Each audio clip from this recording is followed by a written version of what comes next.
Hello everybody, my name's Erica Balcom and I chose to do my genetic project on sickle cell disease. Alright, so I'll be moving myself around so that you guys can see everything.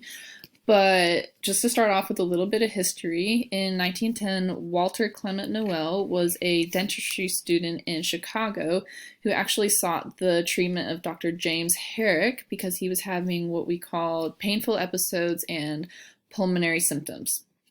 And this was actually the first recorded case of sickle cell disease in the US, and it was the first time that we saw the very distinct sickle shape of the red blood cells because we put Walter's blood underneath a microscope.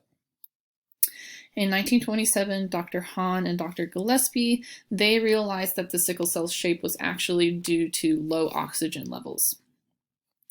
And then in 1949, Colonel E.A. Beat and Dr. James Neal, they discovered that sickle cell disease was actually an inheritable disease. And Dr. Linus Pauling and Dr. Harvey Itano in 1951, they discovered that the disease was actually specifically due to an abnormal protein structure. And this was pretty significant because this was the first genetic disease that we'd come across that was due to this very specific reason, the abnormal protein structure. And in 1956, Dr. Vernon Ingram discovered that it was even more specifically due to a single amino acid substitution. So, some signs and symptoms and treatment of the disease. Many of the symptoms are pretty much due to the fact that sickle cell disease causes anemia.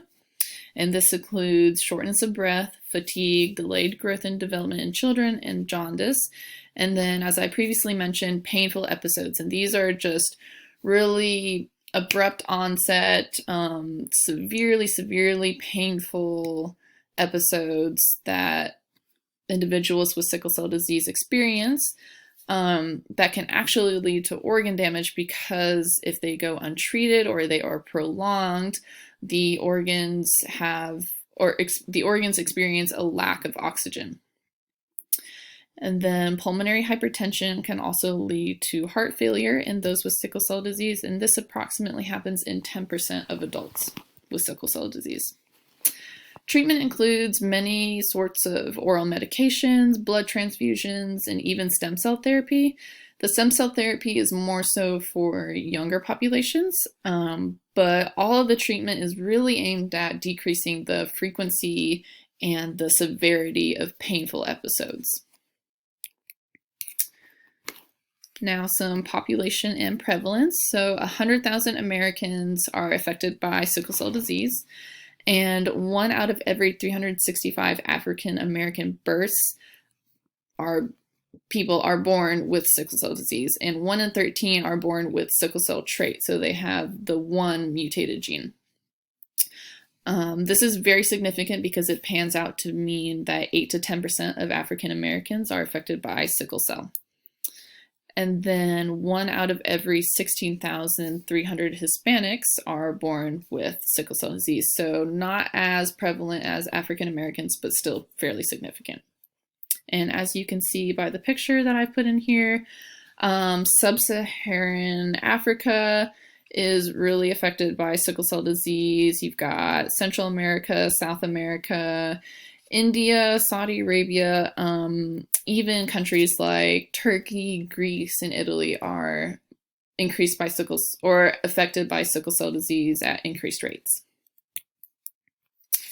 Now, more specifically, the molecular cause, a mutation of the HBB gene, which is located on chromosome 11, causes sickle cell disease. And you can see over here that it is on the very tip of the P segment of chromosome 11. And specifically, it means that glutamic acid is replaced with valine at position 6 of beta globin. And this ends up causing abnormal hemoglobin S subunits, which causes them to stick together and form really long, rigid molecules that actually end up bending the red blood cells, and that's what causes that sickle cell shape. And this inevitably causes a disruption of blood, which in then turn causes a disruption of natural oxygen flow. Now, specifically with the mode of inheritance, so sickle cell disease is inherited through an autosomal recessive method, meaning that in order to phenotypically express the disorder, an individual must have both copies of the mutated gene. So for example, if two heterozygous parents, or in this case, heterozygous means that they have sickle cell trait, they each have one mutated gene, there is a chance that 25% or 1 out of 4 children will have no blood disorder. They won't even have sickle cell trait. There's a chance that 50% will have sickle cell trait. They will each get one mutated gene. And then there's a 25 or 1 in 4 chance that their offspring will exhibit sickle cell disease in its fullest. And this was actually the pedigree that I used and submitted for a previous project, or the previous project that we submitted. Let's see, as you can see, I started off with a very similar set of parents. They're both carriers, they're both heterozygous. And they ended up having Garrett, who had sickle cell disease. He married, had a child, Donovan, who also married, and then had a child, James, who ended up having sickle cell disease. Now you can see that the disease skipped a generation here, which is very hallmark of an autosomal recessive disorder. So some genetic testing options. Since 2006, it is mandatory for newborns to go through a heel prick test that includes a genetic screening for sickle cell disease. So if you were born past 2006, you have been screened for sickle cell disease. Now, say that you were born before 2006 and you're in your adult life and you would like to be tested for sickle cell disease, well, you still have options. So there are biochemical genetic testing options, and these specifically include 2 enzyme and 3 protein analyses. And then you also have molecular genetic tests, and there are many, many, many different types of molecular genetic tests. Now, as far as cost goes, it is fairly simple for the patient to go through this because it's done so through a blood draw. And this can end up being about $49 to $54 depending on the lab and facility that you get it done at. And of course, insurance, if this applies, also plays a role. Now, there is some testing controversy, and this really stems from the NCAA settlement policy, which in 2009, there was an athlete death. There was a football player from Rice University who died from what we believe to be results of sickle cell disease, or a very bad sickle cell episode. Within the settlement, the reaction was to implement mandatory screening throughout all collegiate athletes within the NCAA.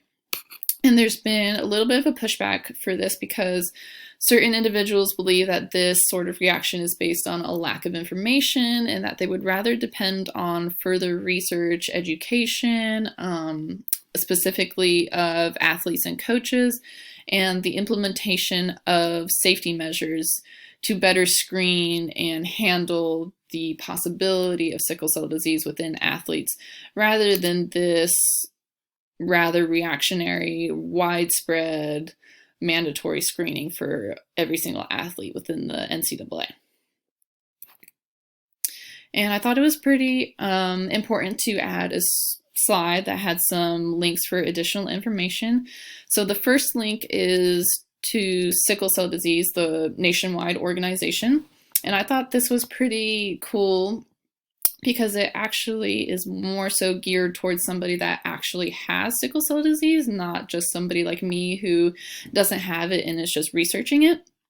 There was a lot of community outreach, support group links on it. So I think that's a pretty important advocacy for the disease, and pretty admirable. Now, the next two are Mayo Clinic and Medline Plus, and these are really good organizations and websites that really precisely break down the disease into a way that it can fairly easily be sought through and be conveyed in a way that it pretty nicely addresses a rather serious and complex concept. All right, and these are my references, and I thank you guys so much for being with me throughout this class and for listening to me educate you a little bit on sickle cell disease. Thank you.